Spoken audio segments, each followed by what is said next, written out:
As notícias na Hertz, edição de António Feliciano. É já nesta quarta-feira, 22 de maio, que a Polícia de Segurança Pública irá colocar radar na Estrada Nacional 110, em Carvalhos de Figueiredo, concelho de Tomar, para mais uma operação de controle de velocidade. Está em causa a ação Quem o Avisa, que tem percorrido o distrito de Santarém durante este mês, sendo que, desta feita, as atenções irão estar centradas numa das artérias mais preocupantes ao nível de sinistralidade rodoviária dentro do território navantil. Depois de vários dias de instabilidade atmosférica, eis que se perspectiva o regresso do sol, acompanhado de temperaturas altas, na ordem dos 30 graus. Assim será já a partir desta quinta-feira, 23 de maio, sendo que o Instituto Português do Mar e da Atmosfera aponta para risco muito elevado de incêndio neste sábado, numa tendência que se centra para a quase globalidade do Médio Tejo. A subida não se ficará apenas pelas máximas, uma vez que os valores mínimos também terão aumento acentuado na ordem dos 5 a 6 graus, passando para os 13. Ainda segundo o mesmo quadro atmosférico, o IPMA não projeta chuva até final deste mês. Tenha atenção que nos dias de perigo muito elevado é proibido realizar trabalhos com recurso a corta-matos e destroçadores e ainda a motorroçadoras. Neste particular, a lei prevê a exceção daquelas que utilizam cabeças com dispositivos não metálicos, por exemplo, de fio de nylon. Também não pode utilizar todos os equipamentos com escape, sem dispositivo tapa-chamas, equipamentos de corte como motosserras ou rebarbadoras. Rádio Hertz, a primeira a informar.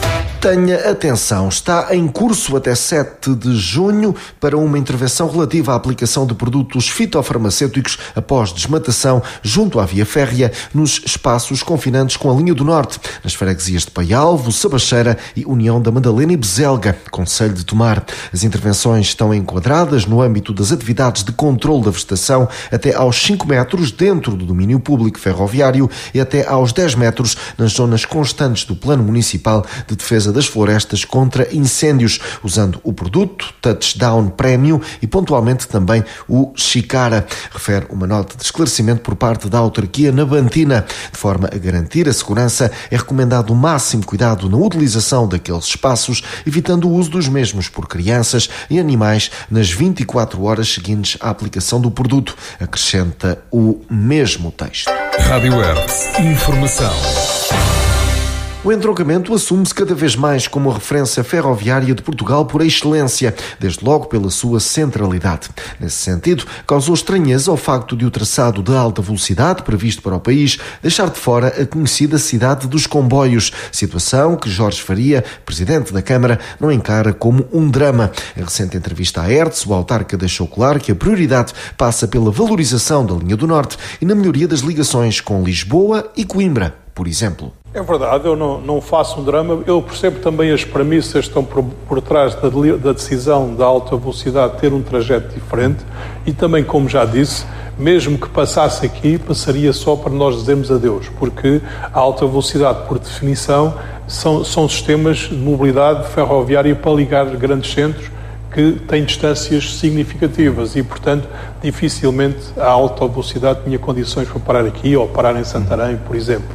E, portanto, não faço um drama por não passar aqui a alta velocidade, porque justamente, como disse, isso vai libertar o canal ferroviário da linha do Norte, que está completamente congestionado, e vai permitir melhorar a oferta do nosso serviço, quer de transporte para Lisboa, para Coimbra, quer também transporte de mercadorias, que também é importante. O que nós continuamos a fazer é afirmar-nos como o centro ferrovia por excelência e continuar a captar investimentos nas áreas de retaguarda, no caso da manutenção, ou estamos também a trabalhar no âmbito da formação profissional ou noutras áreas de competências, mas também nas áreas da logística ferro-rodoviária, que temos vindo a reforçar, digamos, os investimentos nessa matéria. Um dos grandes cavalos de batalha de Jorge Faria tem incidido na reabilitação da estação da CP, um anseio antigo do autarca e da população, até porque estão em causa questões de segurança. O presidente da Câmara deixou claro que, se dependesse da autarquia, a obra já estaria feita, acrescentando mesmo que já não leva a sério a infraestruturas de Portugal face aos sucessivos adiamentos da situação. Jorge Faria disse que, se fosse em Lisboa ou no Porto, o problema já estava resolvido. Ainda há muito pouco tempo tive aqui o Sr. Vice-Presidente das Infraestruturas, com quem, aliás, temos uma excelente relação, e eu voltei voltei a questioná-lo sobre isso e ele, tem muita pena e tal, processos internos e tal, e a tentar desbloquear aquilo. E ele disse, eu já não levo a sério a vossa, desculpem lá, já não vos posso levar a sério, porque nós, no caso da supressão da passagem de nível, nós, Câmara de Entroncamento e a Braquinha, há cerca de 3 anos alterámos os nossos orçamentos para acomodar aquilo que era a aquisição do projeto, que era a nossa responsabilidade. Só nos falta que a IP nos mande um draft do protocolo, e tem que ser eles a mandar, porque se fomos nós, vai andar para trás 50 vezes. Só nos falta que eles enviem o draft do protocolo para nós assinarmos, para podermos avançar com o processo. E isto não avança. Por isso que eu lhe digo, aquilo que ficou da nossa responsabilidade está tudo ou feito ou a ser concretizado. O ficou do lado da IP. Só que, de facto, a resposta da IP, por vezes, não é aquela que nós gostávamos. E já agora deixe-me dizer que tenho a certeza que se fosse uma situação em Lisboa ou Porto, a resposta era diferente. Porque ainda continua neste país, e em algumas empresas desta dimensão, a haver uma ideia muito antiga, que é Lisboa e Porto, e o resto são cantigas. Presidente da Câmara do Entroncamento não faz drama pela ausência da alta velocidade no concelho e aponta o dedo à IP pela falta de obras na estação, referindo que se fosse em Lisboa ou no Porto, já estava resolvido. A Polícia de Segurança Pública de Leiria montou uma operação no âmbito do combate à realização de corridas ilegais e alterações de veículos sem autorização. A ação que teve lugar na zona industrial de Cova das Faias foi desencadeada como sequência da verificação e monitorização de vários ajuntamentos de veículos naquele local durante os últimos meses, com diversos episódios de comportamentos de risco durante a condução, colocando assim em perigo a segurança, quer de outros condutores, quer das várias pessoas que se deslocam àquele local para assistir às acrobacias ilegais. Com esta operação, acabaram por ser fiscalizadas cerca de 40 viaturas, resultando na apreensão de 3 veículos por alterações não autorizadas às características. Ainda como consequência desta fiscalização, foram apreendidos os documentos de outras 2 viaturas, elaborados 10 autos de contraordenação por motivos diversos, um aviso de apresentação de documentos e ainda a apreensão de cerca de 5 gramas de haxixe. Rádio Hertz, a primeira a informar. Sicó Outdoor Center. Está apresentado um projeto entre os municípios de Alvaiazer e Ancião, distrito de Leiria, que pretende potenciar os desportos ao ar livre, naquela que é uma resposta aos violentos incêndios de 2022, que, recorde-se, deixaram um rastro de destruição naqueles territórios. Está em causa um investimento na ordem dos 800 mil euros, financiado a 90%, neste particular com o apoio do Turismo de Portugal. A ideia passa assim por criar uma zona comum entre os 2 concelhos, no que se pretende como um centro de desportos outdoor. O projeto teve já a sua sessão de apresentação, onde a Hertz marcou presença. João Paulo Guerreiro, o presidente da Câmara de Alvaiazer, recordou que este projeto nasce da tragédia, mas que demonstra a força de vontade de todos os agentes do território que nunca baixaram os braços. Congratulou-se. Estamos num projeto que nasce da tragédia, de uma tragédia que nos assolou em 2022, mas que prova a resiliência, a motivação, a força de vontade que os agentes do território, daquilo que é uma tragédia, conseguem tornar em algo melhor. É por isso que nós aqui estamos, é isso que nós pretendemos fazer. Este é um investimento de 838 mil euros na sua base, financiado pelo Turismo de Portugal em 90%.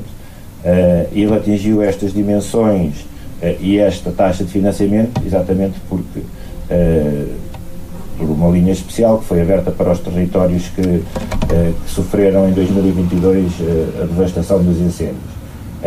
E esse dinheiro já está a ser, mas será muito bem aplicado numa série de valências que vão tornar o território mais atrativo, mais resiliente, mais preparado para enfrentar futuras catástrofes. Nós sabemos que elas são cíclicas, tivemos em 2022, tivemos antes, vão existir outras, mas quando elas existirem, este projeto também vai nos tornar mais preparados para as enfrentar, porque tem uma vertente muito grande de resiliência, de vigilância. Pedro Machado, secretário de Estado do Turismo, que presidiu a sessão, apontou este projeto como um bom exemplo de investimento público. E eu acho que é, de facto, o bom exemplo daquilo que traduz e representa o investimento público. Para mim, o binómio de que o Pedro Pedrosa e a Patrícia aqui nos apresentaram e as intervenções dos senhores presidentes da Câmara resume-se a isto. Como é que nós conciliamos e qualificamos a experiência turística, somada com a criação de riqueza e de desenvolvimento para os nossos territórios. Este é o nó que nós temos aqui para desatar. E para isso precisamos de cumprir, eu diria quase que, as bases do princípio da atividade turística. Que, à semelhança da roda dos alimentos, também a roda do turismo tem 5 grandes drivers. Primeira grande condição para termos turismo: recursos. Os recursos. O clima, a natureza, a biodiversidade, o património, aquilo que vocês aqui têm. Mas para que esses recursos possam derivar na tal experiência turística, nós precisamos de juntar a técnica. Precisamos de juntar a dimensão que as organizações públicas têm que fazer, criando ou ir procurando recursos para transformar estes nossos produtos naquilo que depois permite a nossa operação turística. Sicó Outdoor Center, município de Alvaiazer, segue caminho conjunto com a Ancião e responde com determinação aos incêndios de 2022. Rádio Hertz. Informação. O entroncamento está a receber até esta quarta-feira mais uma edição, a 5ª, do Portugal Railway Summit, evento de larga escala que decorre precisamente no Museu Nacional Ferroviário, onde marcam presença especialistas, líderes da indústria e profissionais do setor para discutir os mais recentes avanços, desafios e oportunidades da ferrovia. Está em causa uma organização da Associação da Plataforma Ferroviária Portuguesa. A Hertz marcou presença na sessão de abertura, à altura em que o secretário de Estado das Infraestruturas, Hugo Espírito Santo, não hesitou em classificar a ferrovia como uma das prioridades em Portugal. Porque a ferrovia é e continuará a ser uma das prioridades para as infraestruturas em Portugal. A ferrovia tem tido uma trajetória crescente de investimento. Obviamente, dir-me-ão, temos de manter, sim, temos de manter, não podemos viver de paixões, não podemos só investir em rodovia, só investir em ferrovia, tem de haver uma continuidade, tem de haver uma articulação, e falarei um pouco sobre isso daqui a pouco, mas é um compromisso deste Governo, e aliás é um compromisso até do anterior Governo, está ali o anterior Secretário de Estado, e portanto mantemos esse compromisso e vamos acelerar.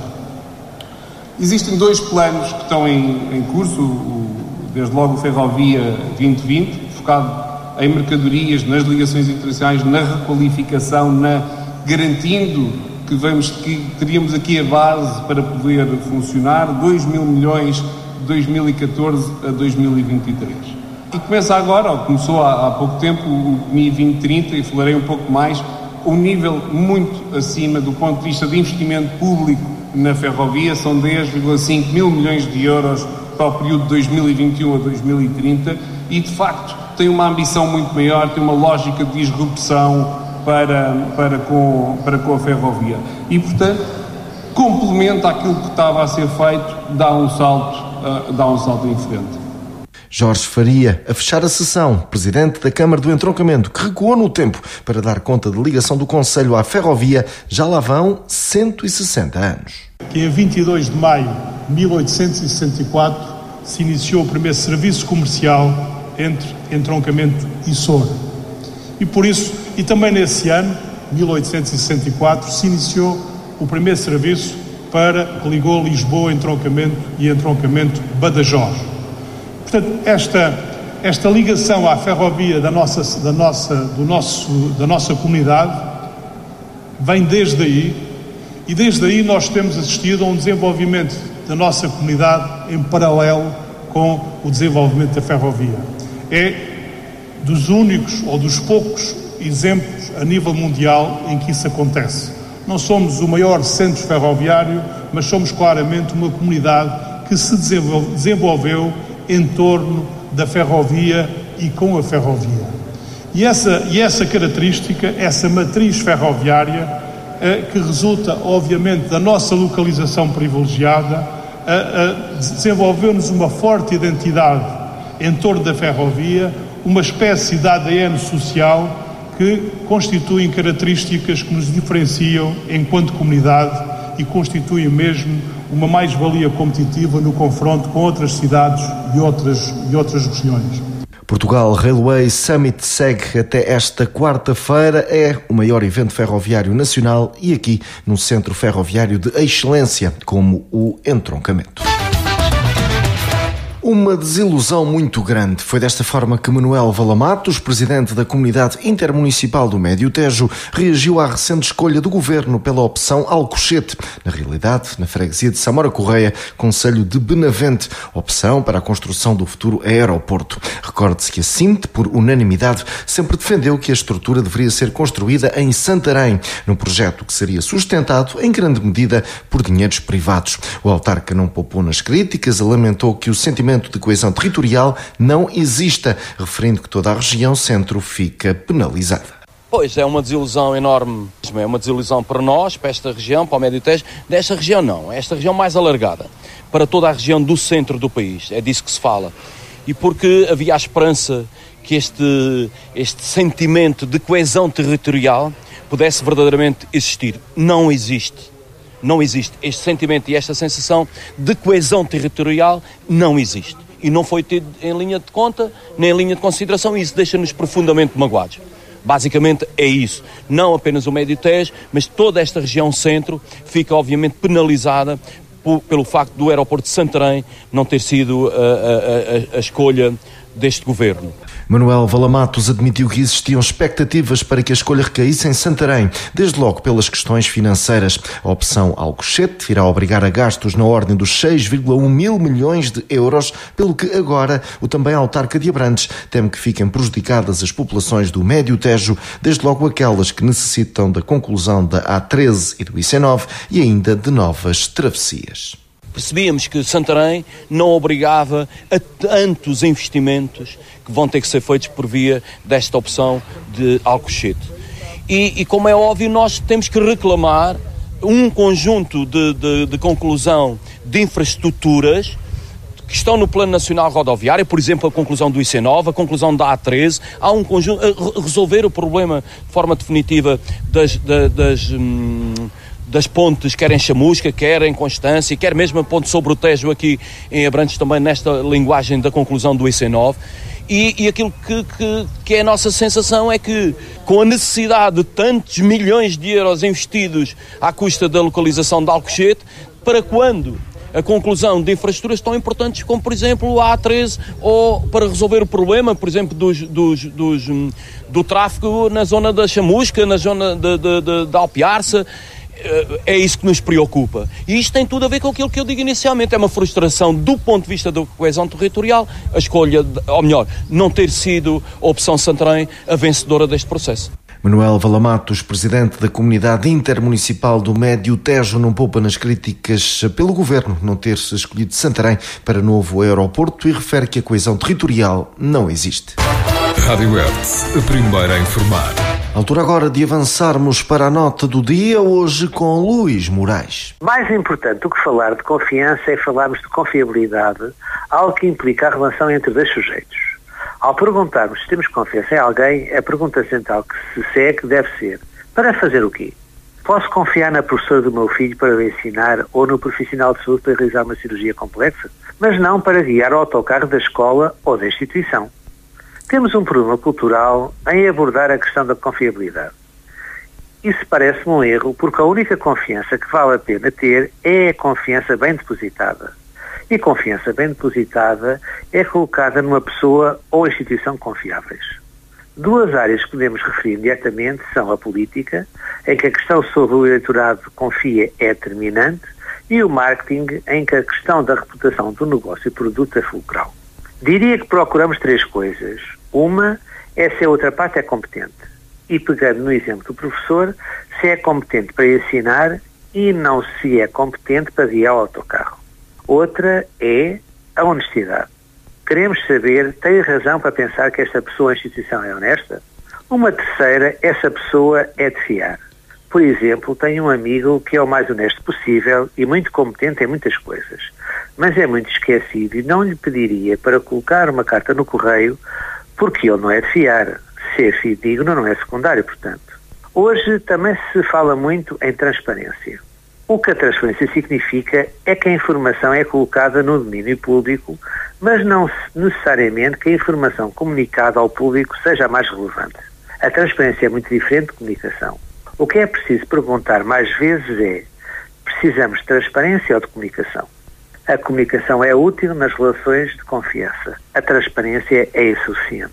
Por exemplo, na área da bioética, as pessoas têm noções muito diferentes sobre o que é o consentimento. O consentimento informado deve identificar o ato de intervenção proposto e a sua natureza, descrever o diagnóstico e a situação clínica e os objetivos que se pretende alcançar, identificar potenciais benefícios, riscos e eventuais alternativas viáveis.